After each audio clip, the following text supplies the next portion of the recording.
Netflix पर। Total 9 episode है और अगर लास्ट क्रेडिट हटा दिए तो एपिसोड की लेंथ ऑलमोस्ट 25 से 30 मिनट के आसपास की ही है, यानी कि ज्यादा बड़ी सीरीज तो ये बिल्कुल भी नहीं है, लेकिन ये सीरीज कंप्लीट भी नहीं है। वैसे महाभारत जैसे महाकाव्य को सिर्फ 18 एपिसोड में वैसे भी पूर्ण रूप से दिखाया नहीं जा सकता। तो इस 9 एपिसोड में क्या क्या आपको देखने को मिलेगा और क्या ये एनिमेटेड सीरीज उतना अच्छा क्वालिटी कंटेंट आपको दे पाती है कि नहीं, आओ जरा बात कर लेते हैं। देखो, मेकर्स को ये आइडिया ऑलरेडी है कि इंडिया में ऑलमोस्ट 90% जनता को महाभारत की महागाथा पहले से ही पता होंगी, इसीलिए इस सीरीज में कहीं पर भी ज्यादा डिटेल में जाने की कोशिश नहीं की गई है। सीरीज भले ही महाभारत के टॉपिक पर हो, लेकिन नाम है कुरुक्षेत्र, जहां महाभारत की लड़ाई हुई थी कौरवों और पांडवों के बीच। तो उसी कुरुक्षेत्र के युद्ध को ही सेंटर में रख के आपको सभी योद्धाओं के पर्सपेक्टिव से कहानी को दिखाया गया है। लिटरली हर एपिसोड का टाइटल अलग अलग कैरेक्टर के नाम पर है। अब यहाँ सबसे पहले मैं बात करूंगा एनिमेशन की। देखो,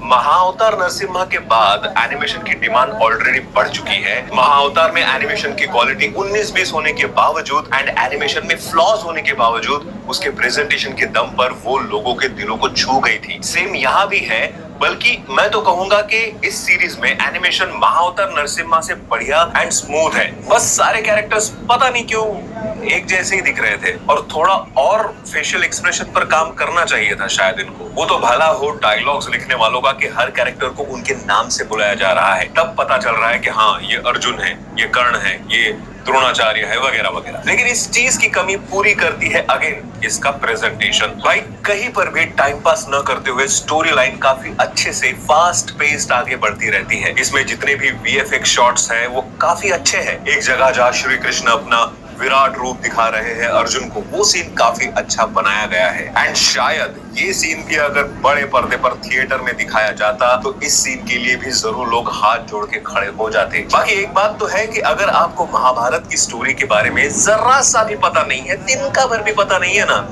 तो ये आपके लिए तो बिल्कुल भी नहीं है, क्योंकि ये बेसिक स्टोरी लाइन नहीं है। ऐसा पकड़ के चलो कि अगर ओल्ड वो नेशनल वाले महाभारत के 1000 एपिसोड थे तो ये नेटफ्लिक्स वाली शुरू ही 500 एपिसोड से हो रही है। तो कैरेक्टर्स का एंड उस सिचुएशन का नॉलेज होना बहुत जरूरी है भाई। हाँ, बीच बीच में वॉर सीन के बीच में ही कई बार ये लोग बैक स्टोरी दिखाने लगते हैं, जिससे कुछ चीजें क्लियर भी हो जाती है, लेकिन अगेन वो डिटेल में नहीं है। और देखो, वैसे भी यू कांट एक्सपेक्ट महाभारत इन 9 और 18 एपिसोड, पर अगर आपको इसकी हिस्ट्री पता है तो ये आपको निराश नहीं करेगी। पूरे फैमिली के साथ देखो, कोई टेंशन नहीं। हाँ, शब्दों का भी ध्यान अच्छे से रखा गया है, किसी तरह का कोई मजाक नहीं बनाया गया, जिसके लिए इनको अप्रिशिएशन जरूर मिलनी चाहिए। And Hindi dubbing and voice over इस पूरे सीरीज की जान है। एनिमेशन कंटेंट में हिंदी डबिंग जितनी अच्छी हो उतना अच्छे से आपको वो कनेक्ट जरूर करती है। एंड ये सीरीज डबिंग के मामले में 10 आउट ऑफ 10 है। लेकिन बाकी ओवरऑल देखते हुए एंड कुछ फ्लॉज को ध्यान में रखते हुए मेरे तरफ से इस सीरीज को 3 आउट ऑफ 5 स्टार्स मिलते हैं अगले वीडियो में।